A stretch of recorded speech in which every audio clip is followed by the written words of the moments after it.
ચાલો જમીનના સ્વાસ્થ્યની ચાવી સમજીએ. આજે વાત કરીશું જમીનના પીએચ વિશે, જે દરેક ખેડૂત માટે જરૂરી છે. તો આ જમીનનું પીએચ છે શું અને એ પાક માટે આટલું મહત્વનું કેમ છે? ચાલો જાણીએ. એકદમ સરળ ભાષામાં કહીએ તો પીએચ જમીનનો સ્વભાવ માપે છે, જેમ કે જમીન આમ્લીય છે કે ક્ષારીય.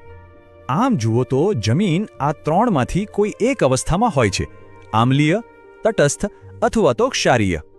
હવે સવાલ એ છે કે આ માપાય કેવી રીતે? એના માટે વપરાય છે પીએચ સ્કેલ.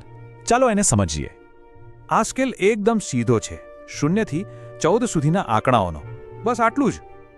આ આંકડાઓમાં 7નો આંકડો સૌથી ખાસ છે. એ બતાવે છે કે જમીન એકદમ સંતુલિત એટલે કે તટસ્થ છે. મતલબ કે જો પીએચ 7 હોય તો જમીન બરાબર વચ્ચે છે, ના આમ્લીય ના ક્ષારીય. તો સીધી વાત છે, 7 થી નીચે એટલે આમ્લીય અને 7 થી ઉપર એટલે ક્ષારીય. પણ આ આંકડાઓથી પાકને શું ફેર પડે? આ માપણી આખરે કેમ આટલી જરૂરી છે? જેમ દરેક જીવને રહેવા માટે ખાસ જગ્યા ગમે, એમ પાકને પણ ઉગવા માટે મનપસંદ જમીન હોય છે. અને મોટાભાગના પાકો માટે આ જાદુઈ આંકડો છે 6.0 થી 7.5ની વચ્ચેનો. આને પાકની તંદુરસ્તી માટેનો સ્વીટ સ્પોટ કહી શકાય. અહીં છોડ સૌથી સારી રીતે વિકાસ પામે છે. કારણ કે આ જ શ્રેણીમાં છોડ જમીનમાંથી પોતાનો ખોરાક એટલે કે પોષક તત્વો આસાનીથી લઈ શકે છે.